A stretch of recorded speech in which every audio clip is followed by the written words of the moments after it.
Welcome to the Gaudium et Spes podcast, where every other week we bring you Catholic teachings and stories of faith from people throughout the Diocese of Pensacola-Tallahassee. Now, here are your hosts, Susanne McNinch and Chez Filippini. Hello, everyone, and welcome to another episode of the Gaudium et Spes podcast. If you haven't had a chance, please check out our last episode where Bishop Walk talks about our saints. He goes through what it takes to become a saint, as well as some of his favorites. So it's a great episode, so please go ahead and do that. We're in the studio today, Chez and I are, with a very, very special guest, Dr. Neal. Tom, welcome. Thank you so much. It's great to be here with you. Oh, fantastic. Very honored. I've watched your show for a long time, and now I get to be on it.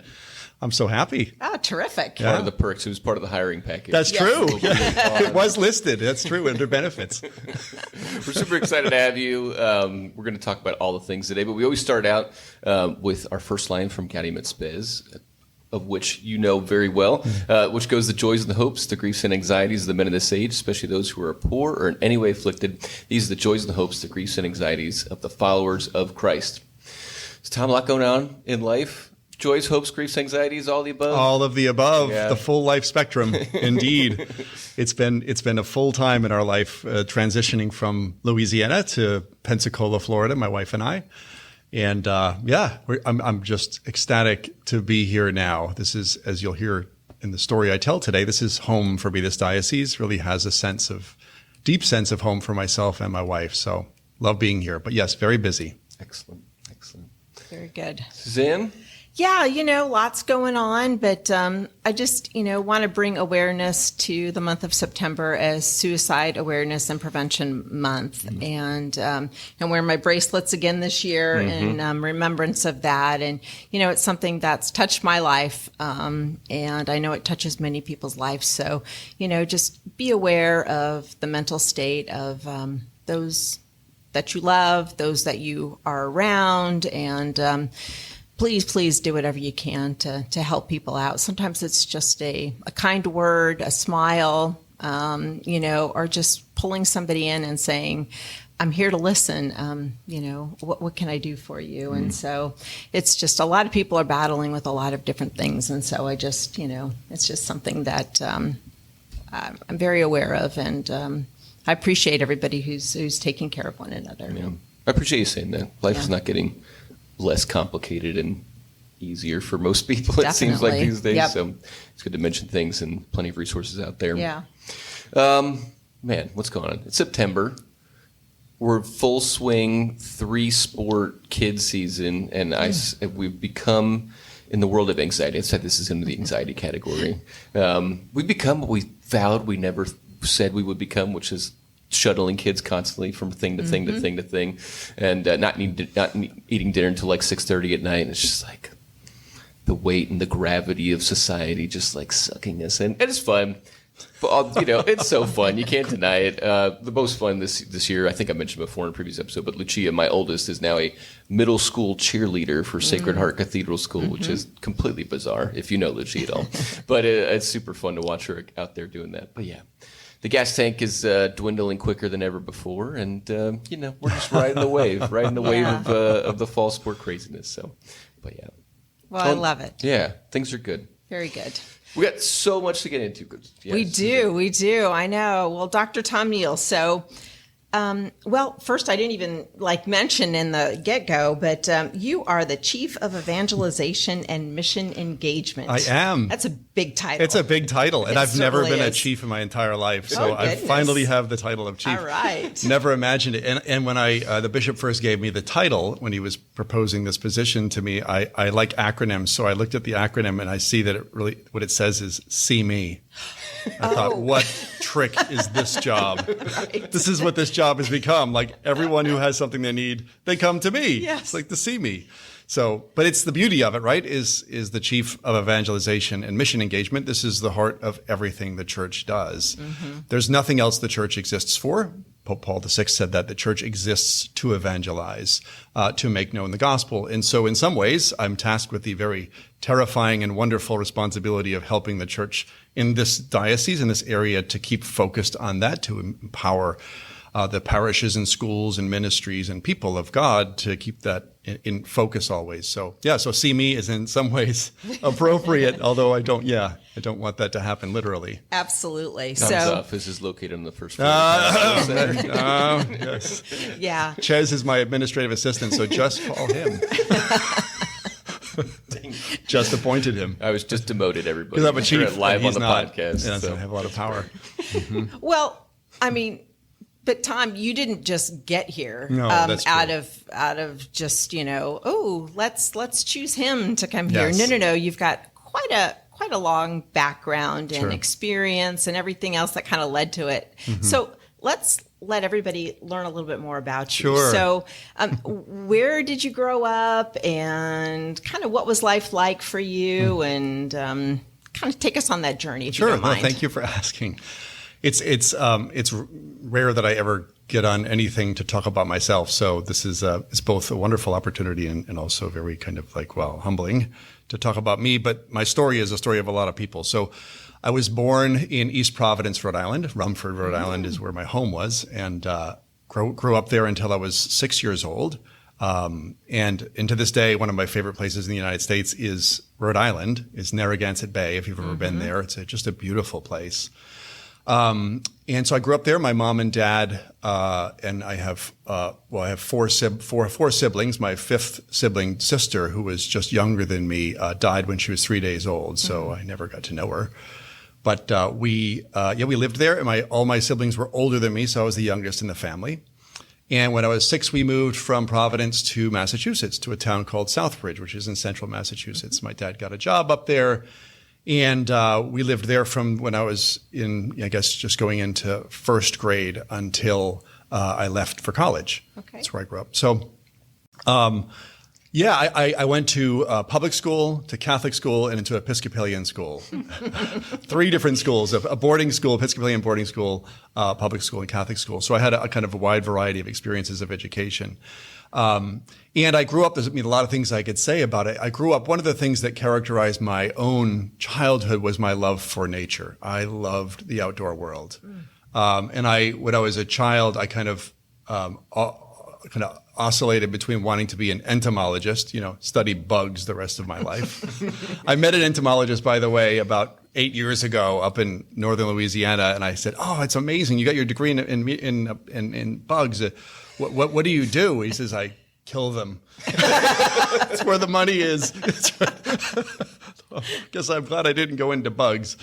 But anyway, so I loved nature, and one of the things I fell in love with when I was 9 years old was the weather. There was a huge snowstorm that canceled school, which is always one of the highest joys of a child in New England. And I was just fascinated by the weather report for some reason on TV, and I got obsessed with weather. I mean, really into weather. So I studied it. My room was full of weather maps on the walls, ones that I drew. I was one of those children.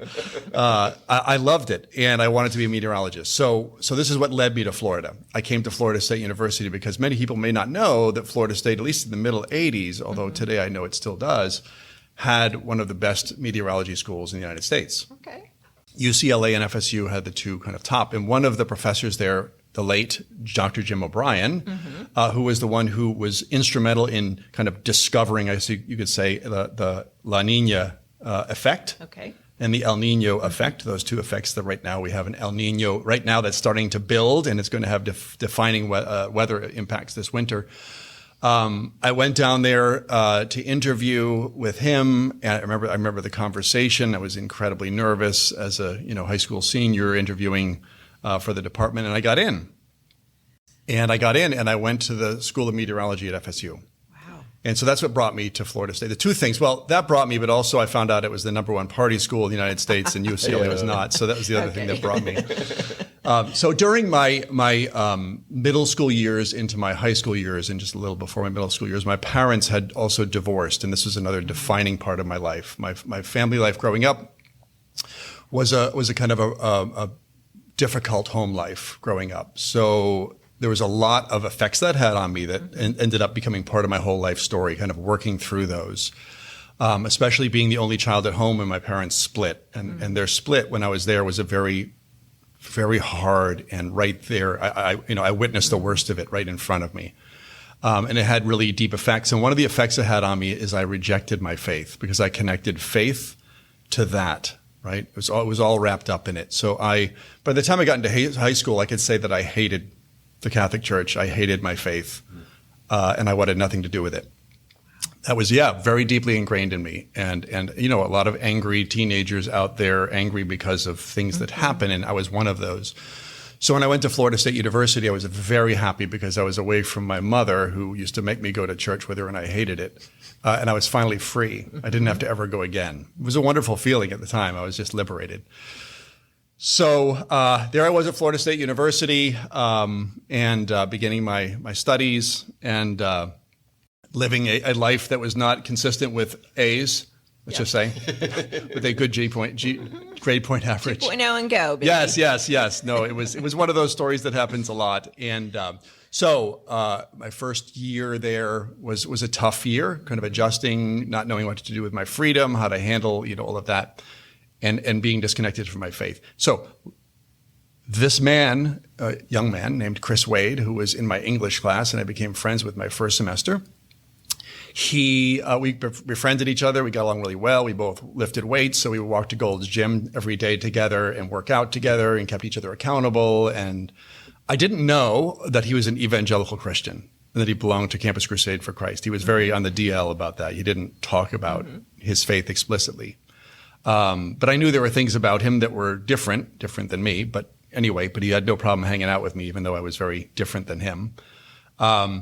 And one time I remember I was in the evening, and this is one of those defining moments of my life. And it's for me in God's providence, it's how I and my wife as well see why am I coming back here as such an extraordinary gift into this diocese. So in Tallahassee, here I am. It's February 24th, 1987. I remember the date well. 13 years after that, my son Nicholas would be born. But that night, I was in the study loft in Landis Hall on campus, and sitting there with my girlfriend, and I'm studying. And Chris comes over, and he's like, "Hey, man, what's going on?" I'm chatting with me a little bit, and he says, "Hey, you got a little time? I just wanted to talk to you about something." And I said, "Sure. What do you want to talk about?" He goes, "Well, I'll tell you when we get there." I'm like, "Okay, is that serious? Right. Did I do something wrong?" So he says, No. So anyway, so we left. We got up. I went to my room, and he said, "I wanted to share with you my faith in Jesus." And I was like, "What? You're what?" I had no idea. I was like, "This is coming out of left field. I don't know what you're talking about. That's really weird." He's like, just give me a shot. So he pulls out this little tract he has, this little simple little tract, and he starts going through the 4 spiritual laws of evangelicalism. Oh, baby. God created you. He loves you. You're a sinner. You cut off from God. Jesus comes. He bridges the gap. Now all you have to do is accept Jesus as your personal Lord and Savior right now. I know that now. I didn't know what he was talking about. I was like, babble to me. I was like, what do you? So in the middle of the conversation, for example, I remember I said to him, I said, "Chris, just to make this a little more fun, would you like a drink?" So I pulled my little vodka bottle out. I'm just pour a little drink, and we can, let's make it more fun. Anyway, he kind of persevered through it, and at the end of it, I was just looking at him like, okay, whatever, this is odd. And then he finishes, and he's like, "Okay, I can see you're not buying this." I'm like, "Well, I don't know what I'm buying. What is this? Is just weird. Like, you've never talked like this to me before. What's going on?" He said, "Well, I'm just going to ask you something." He said, I want to dare you to do something with me." I said, "Okay, what's that?" He said, "I dare you to pray with me this prayer." I said, "Okay." And he says, "And the dare is you got to pray it like you mean it." Okay. And I said, "What does that mean?" He goes, "It means say it like it's like the words are real." And I remember feeling a little bit nervous by that. I'm like, okay, what is this, like some kind of magic words or something? And so anyway, so I sat down. It was the sinner's prayer, right? If you know anything about Protestantism, it's the sinner's prayer. Well, I don't know, something like, "Lord Jesus, I am a sinner. I've lost heaven and you, and I confess to you, and so forth."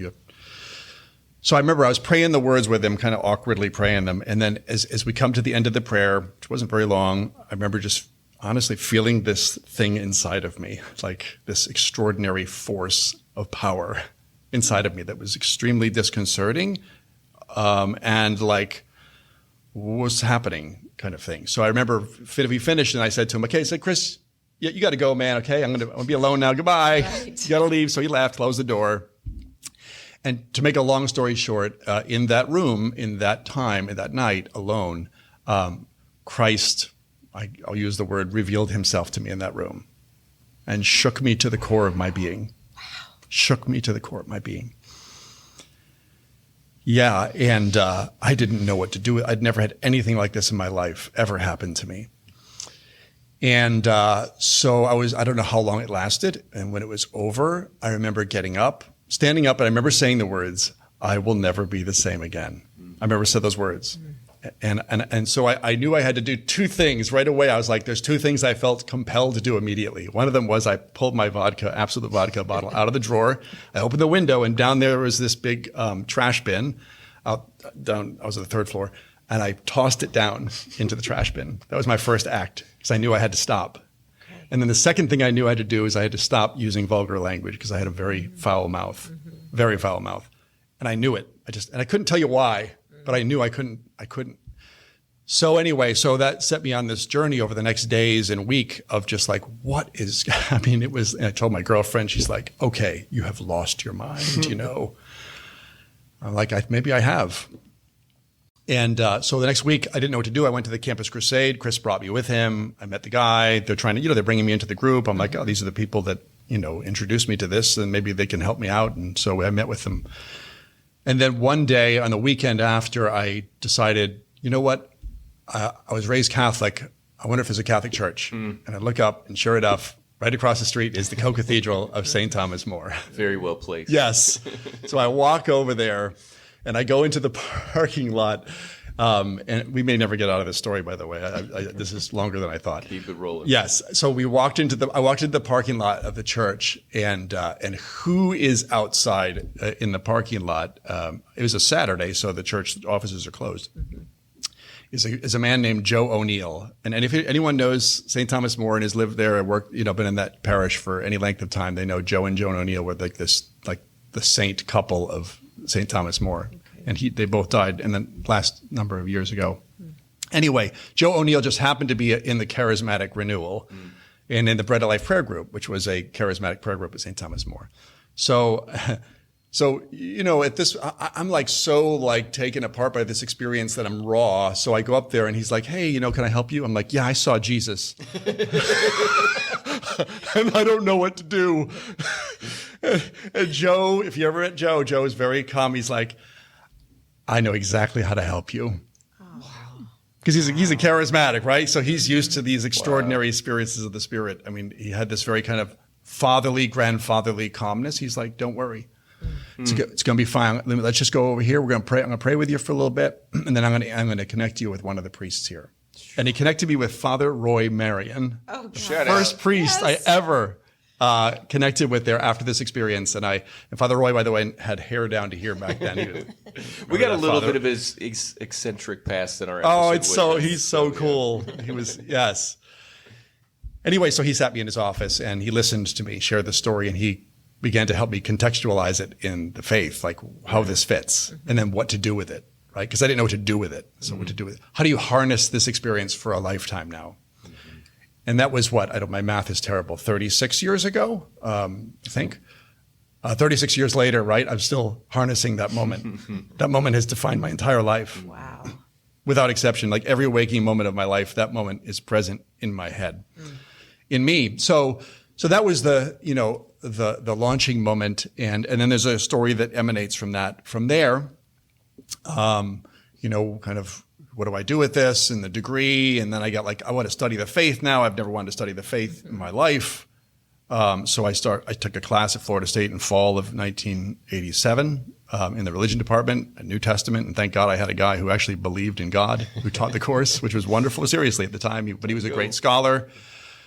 And I was like, I want to do this. Like, this is awesome. Okay. This theology thing, this is amazing. Like, my mind is on fire, which it never had been. I didn't like education. I didn't like studying. I hated school,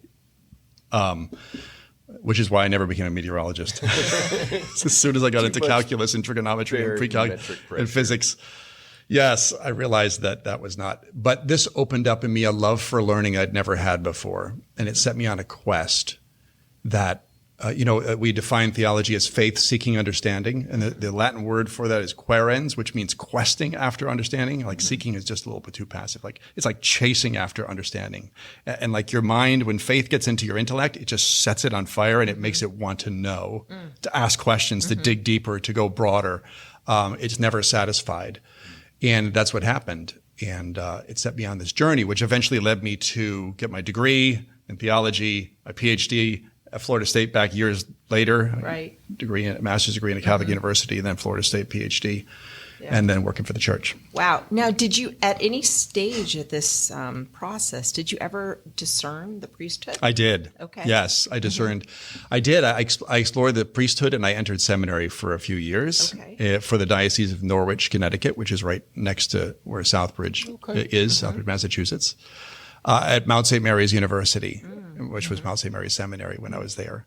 I also dabbled in the Trappist monks for a while. I went on an observancy for a while with them to see if that was for me.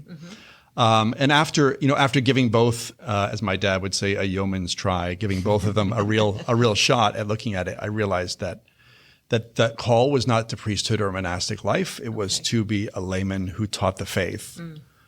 That's my primary. That's my mission in life.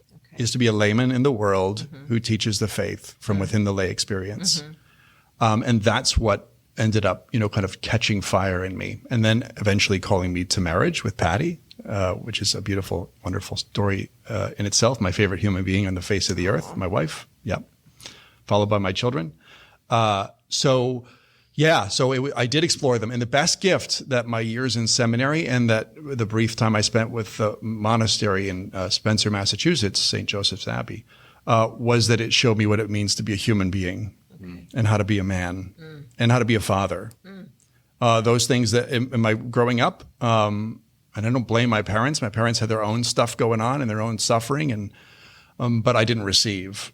And I had a very distorted, broken sense of what it meant to be human, and I couldn't put it together myself. And so I got this gift from the Lord to be able to go through this formation in that time, and then the call to work within the heart of the church, close to the clergy, which I had become extremely comfortable with and had a great love for priesthood, which I don't believe anyone who serves in the church can do what they do well unless they have a great love for the priesthood and religious life as well, by the way, because those complementary vocations are what makes the engine of the church's mission go. So that was a great gift, and it also gave me a really beautiful, not a beautiful, but a very kind of keen appreciation of what discernment involves. What discerning God's will, how incredibly challenging it can be, but also how simple it is in the end. Both, it's challenging and it's simple.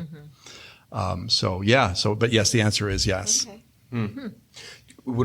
You, first of all, amazing. I've never heard of a person who had that depth of an experience with the sinner's prayer.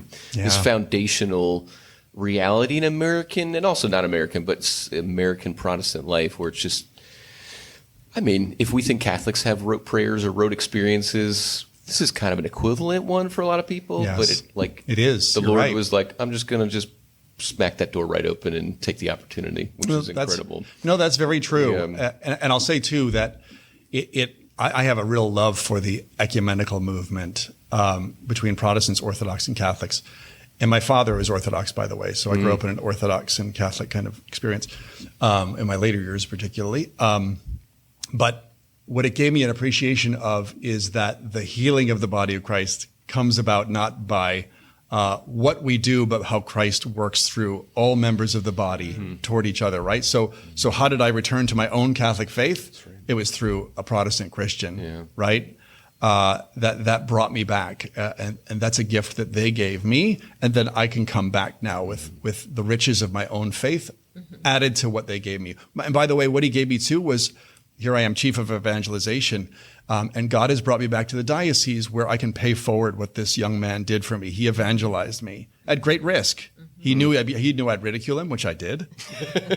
He knew it. And he knew in the end it may not have, in the end he might just have laughed him out and walked him off. He had no idea, but he did it. And I'm sure building up to that, it took a lot of talking himself into it because, he had a lot of respect for me and I for him, and I'm sure he didn't want to, anyway. Right.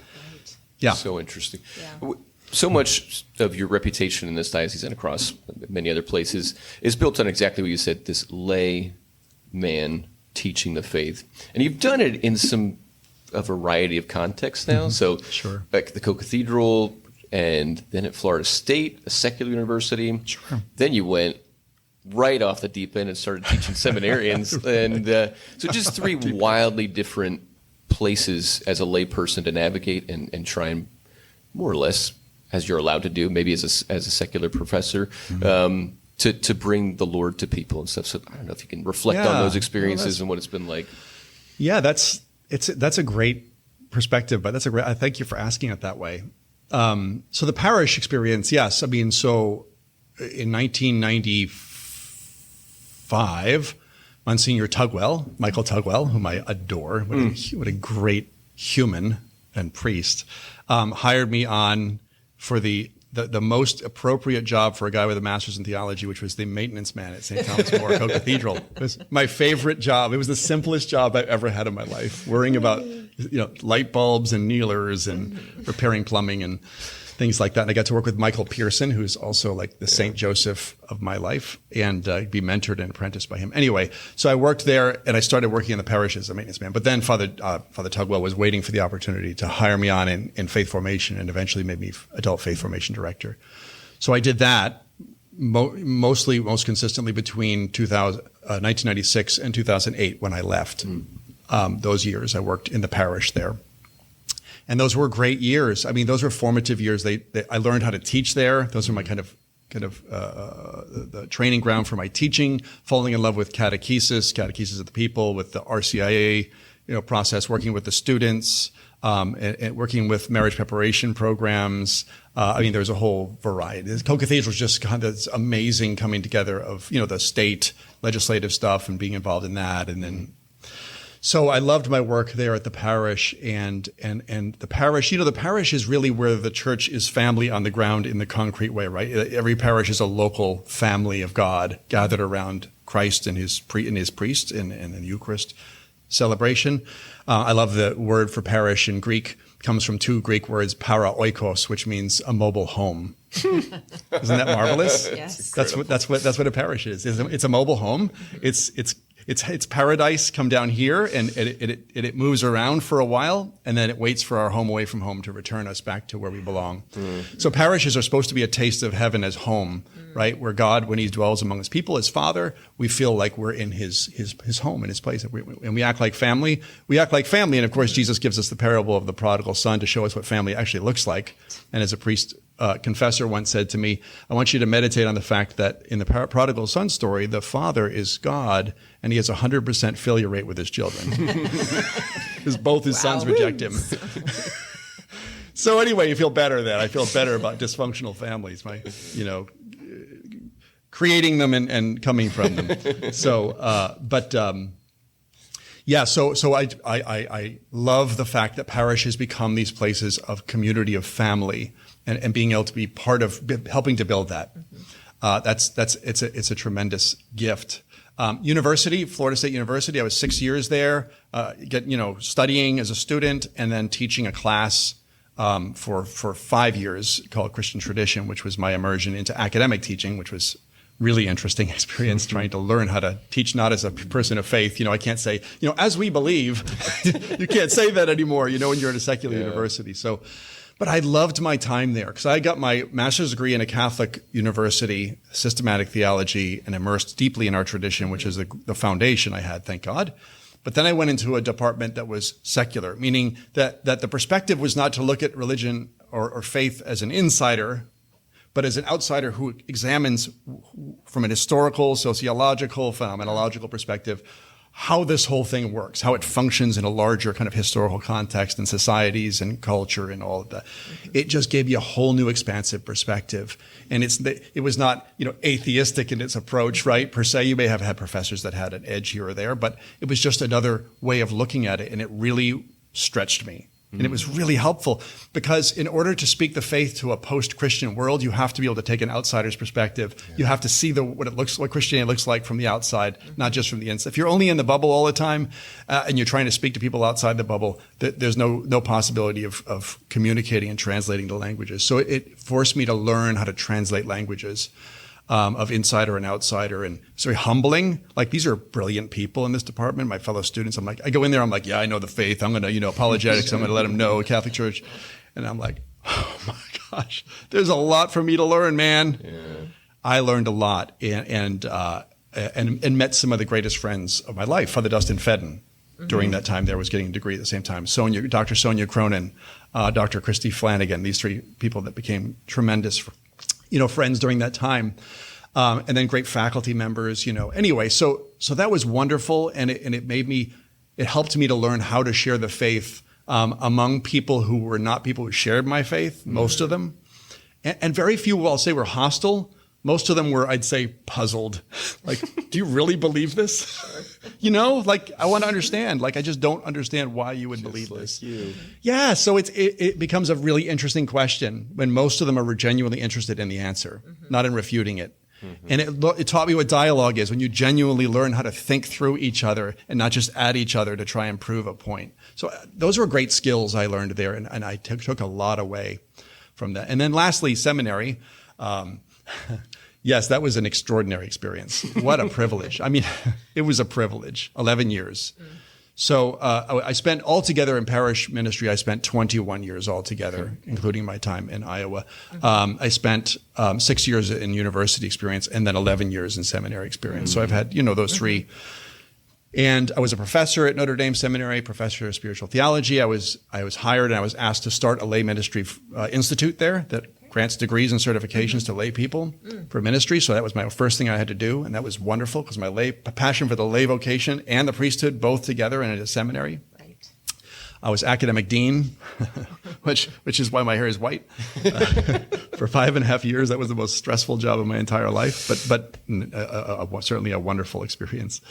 And forming the future leadership of the church, right? This is what an incredible, humbling privilege to be with these men. The church needs priests who are competent, who are holy, who are educated, who are faithful, who lead by example. This is a tall order. All the things. For human beings. Yeah.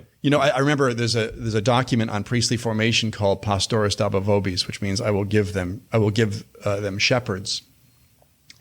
And there's a section in there on what the character of the priest should be like. And there was a woman who worked with me in the seminary who worked in the university system, had really not worked in the church or seminary formation ever in her life. And so we're reading this together, going over it together, thinking about how we can implement this within the program. And she finishes that section. She says, besides the Messiah, who else could be like this? So, we held up the ideal of what it means to be the good shepherd, right? And these, men who have the treasures in earthen vessels, right? So I learned in those years how not only to be part of the formation of it, to watch these men learn how to appropriate the greatness of the calling to be a shepherd, a leader in the church, but yet still be who they are, human and broken. And how do you bring those together? That's a beautiful thing. And I've developed, tremendous friendships in those years. It was very humbling, teaching in that setting. A lot of very smart people, much smarter than I am, know much more than I do. And I gained some tremendous friendships, lifetime friendships from that time there. Nice. Well, throughout this whole process, though, you had Patty by your side. Oh, yes. Yes. She is your best friend, your life partner, yes. And I'm sure so many other words can describe who she is. But tell us a little bit about what she means to you and how you are the man you are today because of her and your children and things like that. Wow. That's beautiful what you just said. Yeah. Patty.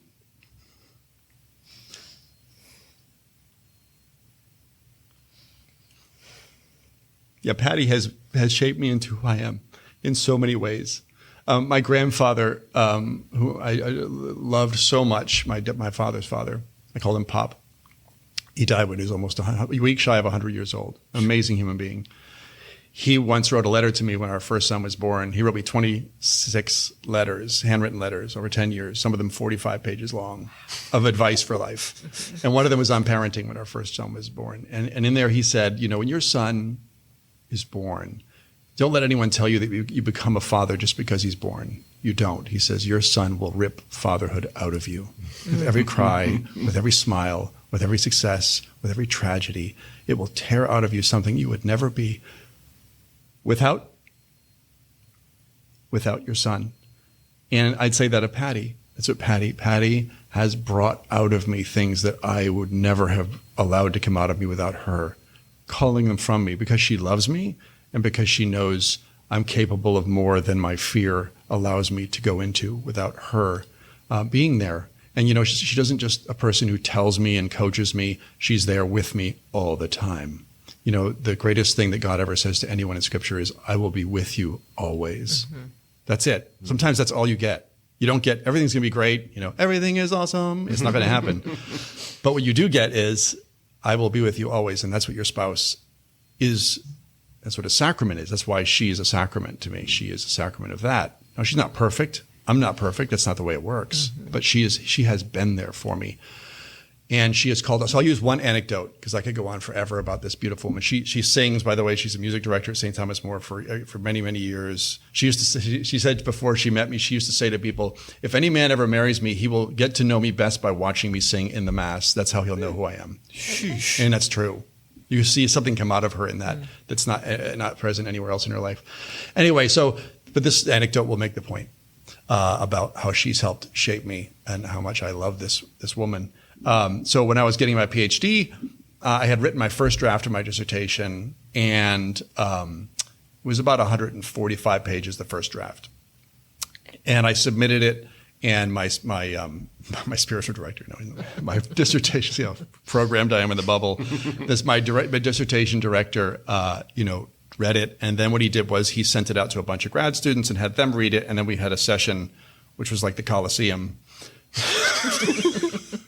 Which is they all shred it apart, right? Okay. Which is great. It's actually a really excellent exercise if you're prepared for it, which I was not.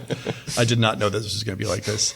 So I got there, and we spent it was like an hour and a half, and it was just them picking it apart, right? Mm-hmm. Which and I'm taking notes, and at the end of it, and I won't say who my dissertation director was, but the dissertation director at the end of it said, Tom, so basically in summary, this is a piece of bleep. I won't say what he said. This is what he said. Wow. And I was crushed. Sure. I had spent 9 months writing that. And he said, so I recommend you start again. Anyway, so I was devastated. And I walked out like a zombie. I kind of walked out and, I went across the street, and there was this Methodist campus ministry place there, this big building, a huge cross. And I was just standing in front of the cross. And I'm looking at the cross. I'm like, I'm done. I'm not doing this. I'm not doing this anymore. So anyway, I got on the phone, called Patty, told her that I was kind of breaking up, emotional. And she goes, come home, just come home. So came home. And then when I came home, I sat down, she got the kids. She found out I needed to talk to her. So she had the kids taken away by someone. So she could be alone. So we sat there, and I just, emoted and was angry and all kinds of things. And so I said, I'm done. I can't do this anymore. 9 months of work, I'm not starting again, And so anyway, so she listened, and she passionately beautiful. And then she comes over to me and she takes my tie. She goes like this. She goes, you are not quitting, Tom Neal. I have given up 4 years of my life with these children alone while you got your degree, and you are not quitting. But you know what? You were made for this. You cannot stop. You know that. And she says, you chose John of the Cross to write on. That was your fault. That's what she said. She goes, so get back to it and do it. God. And at that moment, this is the truth, the God's honest truth. If you've ever been in a charismatic renewal thing and they pray over you and you're slain in the Spirit, I felt this rush of power go through me, of courage. And that moment go through me. It was like an epiclesis, calling down of the Spirit on me. But it came through this, Maybe the epiclesis should be like that, right? I felt the power. And from that moment on, although I struggled and it was hard, I never lost my sights set on the goal because of that moment. And that's an example where she knows how to apply the medicine, when to be tender and when to grab my tie and pull me and say, well, not only have I sacrificed all this to Buddy, Right. but also you were made for this. So that's the gift that she's given me, is that she calls me to greater things. And she's also, loving and tender, all mixed together. And she's, just a great, wonderful human. So thanks for asking me. Patty, if you're listening, She will never listen to this. She gets too stressed. Out in the ether. Thank you for that moment, because if Tom had not gone through it, we would have been deprived of so many amazing things. So Thanks for asking that. Yeah, that's incredible. Well, first of all, there's going to be more. Don't you worry. So if we're like running short on this, don't worry. We're good. We got more. But we do want to hear about this vision. Bishop released his letter on evangelization, sharing the gift. That's right. You are sort of the man who's got that torch in your hands on his behalf and working directly with him. I don't know how much you can speak to the future, to the purpose, to the vision, whatever's on your heart in regard to. Yes. What an honor to have the position I have. It really is. It is. Bishop Bill, I love Bishop Bill so much. Who didn't? Oh, and he his sharing the gift, his pastoral letter on evangelization. When he hired me, when we were discussions last fall about hiring me, he said, what I really need, a number of things, is I need somebody who can take my pastoral letter here and give it flesh, give it momentum, show how it can apply. Because, people are asking me, what do we do with this? What do you want us to do differently? How do you want this to shape what we do in the ministries or in the parishes or in the schools or in the prisons or in the nursing homes or wherever? How can we make this alive? And so, so really my work in many ways is to help bring alive this vision of making the gospel come to life, or not my making the gospel come to life, but sharing the vision that the church has for what that looks like. And evangelization, it's a very much used word. And there's so many ways to describe what it means. There's not just one, there's not one silver bullet definition that captures it all. But evangelization really means proclaiming the good news that Jesus Christ is God's love that has become victorious over everything that holds us back from receiving and giving that love, right? This is really what the good news is that Jesus Christ has conquered everything that stands in the way of love having its final victory in this world and in the next. I like to say when I talk about evangelization in the early church, the word evangelization comes from the Greek word evangelion or euangelion. And what euangelion means is good message. So it's like EU means good, like eulogy, good word. But evangelization is angel, is the second part of angel, which is a message or a messenger, right? So it's a good messenger, a message, which is Christ himself, his teaching and his work. So bringing those together. And in the Roman world, whenever you had an evangelion, a good news, a good message, it was used by the emperor to declare a victory in battle had been won and that the empire had brought peace again and security, etc., right? And so Christians picked that word up. Jesus himself picked that word up, that this is what he had come to do, to bring victory into the world. So this is really my job, is to make sure that everything we do in the church, that we don't forget that that's the point, is to bring his victory into people's lives, to bring liberation into people's lives, right? Good news to the poor, liberty to captives, release to prisoners, sight to the blind, right? All of those magnificent things that he came to do. This is what we're to be about in our work and ministry. We don't just have institutions to maintain them for their own sake, so we keep perpetuating them, but we have to bring alive the victory that he always is trying to bring about in the world through us. So that's my role, is to help institutions and the church and the bishop in his own vision and translating that into how can we make sure that we're doing that in what we do, and that it's Jesus Christ we're proclaiming and not ourselves or something else. So that's really, and I work with the ministries team like yourself, Chez, and Sister Margaret and Lisa and Aida and, Deacon, the deacon. Deacon Ray Guado. I knew this was going to happen to me. Deacon Ray, who is a living saint among us, working with the poor. to work with the ministries team to help bring about kind of a team cohesion together, where we work together to implement this vision as a united front. It's a great privilege. And I can't wait to get into the rest of this diocese. All these people that I know and love and have known for so many years. And last thing I'll say is, when I came here, the first thing I did, this is, sounds very dramatic, but I came here, I drove into the diocese. After I started, I got down to the ground and did a JP2 thing. I kissed the dirt. And I said, this is the Holy Land where I found my faith. This is the Holy Land where I found my wife. This is the Holy Land where we were gifted with our children. This is the Holy Land, this diocese for me. So privileged to be here. So cool.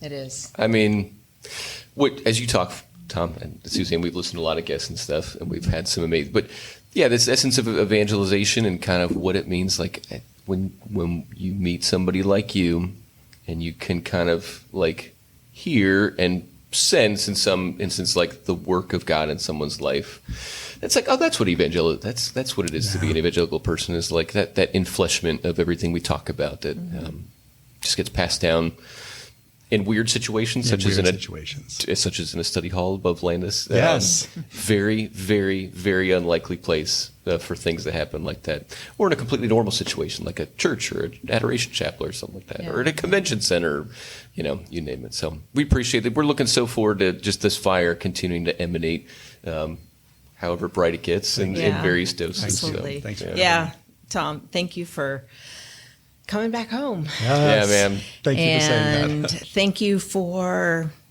listening and being aware of the call that you so graciously received such a long time ago and continue to receive. And we're blessed to have you here with us. And those of you listening, this isn't just the only time you're going to get to hear from Dr. Tom Neal, right? That's right. Yeah. I don't have the name of Dr. Tom. You have an announcement to make? Oh, yes, which is working with Derek and Kenobia and the communications office here. I'm going to start a podcast, which I'm going to record very shortly, called Sharing the Faith, which is playing off sharing the gift. And the gift of faith is what evangelization really front ends, right? Because evangelizers help awaken faith in people. So I'll be having guests on my show. I'll be just talking myself about various topics in the faith, exploring just this vast field of remarkable, astounding mystery that is our faith. So I'm excited to do it and share it here. Yay. And this will be airing we're every 2 weeks. This will be in the non-week that we're airing on Gaudium Spes. So, awesome. Guys, the Diocese of Pensacola-Tallahassee, the library of content keeps expanding, and please keep tuning in. And of course, we rely on our awesome producer and director of communications to make this all work. So we're very grateful for that happening. Absolutely. Well, guys, time to shut it down. Speaking of holy ground, holy soil, our next episode, guys, is a super, super special episode that we worked on for a while to make happen. As you might know or might have heard of, in our diocese and with other Florida dioceses and a whole bunch of people, been working on the cause for beatification for the martyrs of La Florida. And Bishop Bill took time a little bit ago to go over to Tallahassee on the grounds of where the future shrine, God willing, that will be gathering around these martyrs, to interview an expert in the cause for beatification, Dr. Mary Soha from St. Augustine, to hear about these people who shed their blood on this soil to, in many ways, sanctify it and build a culture of Catholicism for generations to come. So it's going to be an outstanding episode on location. We so look forward to you guys joining and listening to it, and we'll see you then. Thank you for tuning in today to the Gaudium et Spes podcast. If you would like to know more about our podcast, please visit our website, gaudiumetspes.net, or go to ptdiocese.org and click the button that says podcast. If you listen to the audio version from an app such as Apple Podcast, Spotify, or iHeartRadio, be sure to rate, review, and comment. If you watched us on YouTube, be sure to like and subscribe or leave us a comment there as well. Thank you for joining us.